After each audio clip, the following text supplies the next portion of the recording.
As Viagens de Gulliver, livro de Jonathan Swift. Ele é parente da Taylor Swift. Enfim, Jonathan Swift, se eu não me engano, ele era um padre, algum tipo de religioso, coisa do tipo. Enfim, aqui é uma tradução, adaptação, apresentação e notas Paulo Sérgio de Vasconcelos, é da editora Objetivo. Aqui a gente tem um quadro do Gulliver, é um quadro bem antigo, tem até a descrição dentro do livro. Mas enfim, essa aqui é uma versão, eu diria que resumida, simplificada. Qual que é o contrário de integral mesmo? É compacta, uma edição mais compacta do livro As Viagens de Gulliver, que é um livro, uma história muito divertida. Eu adorei ler esse livro. Eu vou ler a sinopse aqui um momentinho. É difícil encontrar quem não tenha ao menos ouvido falar em Gulliver, que visitou o país onde os homens eram pequeniníssimos. Afinal, o livro de Jonathan Swift é um daqueles poucos clássicos que criam personagens quase míticas, revividas de geração em geração. Assim, mesmo quem não leu Viagens de Gulliver, de algum modo teve sua imaginação tocada pela obra. Mas para seus bons leitores, o livro reserva muito mais que a aventura de um viajante por um país de seres e objetos de tamanho reduzido. Lilliput, matéria da primeira parte do total de 4.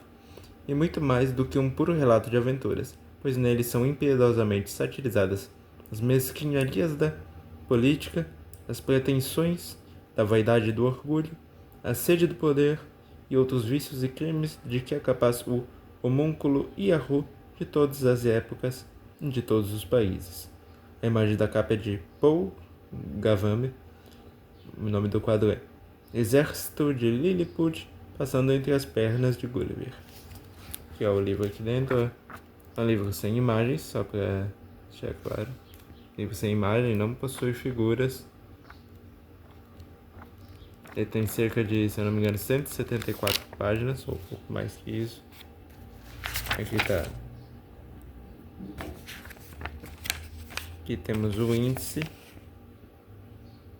com cada uma das partes. O livro é dividido em 4 partes.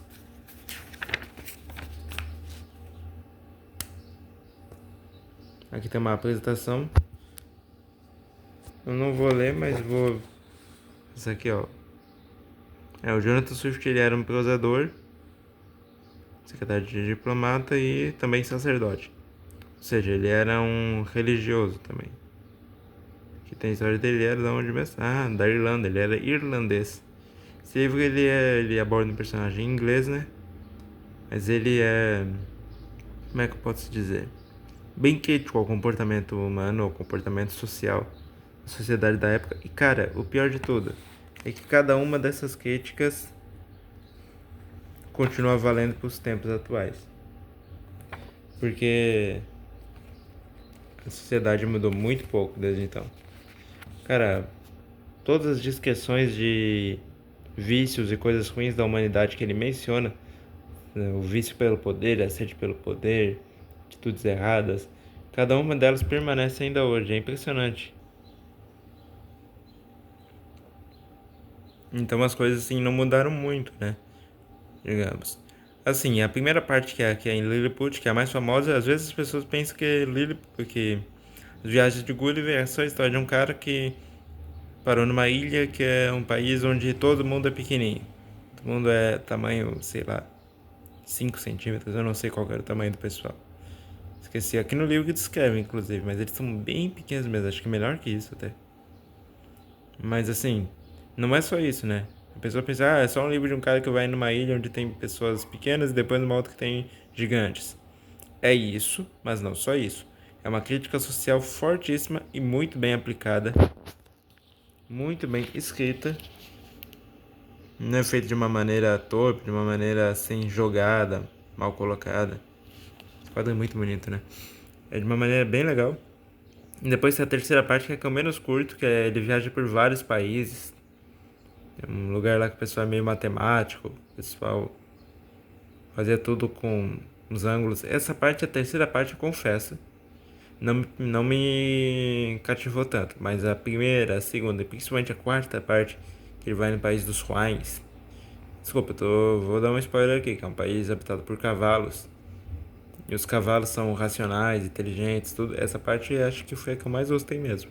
A quarta parte. Mais do que a primeira, que a segunda. Cara, é um livro muito bom. E, tipo, é um livro de 1700 e pouco que ele foi lançado. Não parece ser. Não parece ser dessa época, né? Porque é uma coisa que parece tão atual.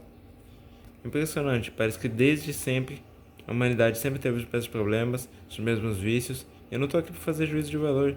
Eu tenho sérios.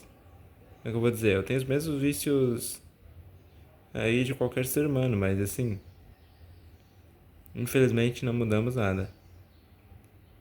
Mas assim, esse livro é muito bom, um livro maravilhoso, espetacular, livro histórico, e a crítica dele permanece atual. Ele permanece atual, isso é importante, mas é triste, né? Porque quem dera tivéssemos superado os problemas de antigamente, né? Enfim, esse livro é muito bom, eu recomendo que quem tiver a oportunidade de encontrar esse título, leia. Porque é uma história que vale a pena, uma história bem construtiva e com um emprego de bons valores. É isso aí. Parabéns, Jonathan Swift. Esse livro As Viagens de Gulliver é um livro sensacional que marcou a história, marcou a cultura popular. Valeu, gente. Por favor, se inscrevam para dar uma força aí. É complicado fazer tudo no amadorismo. Valeu.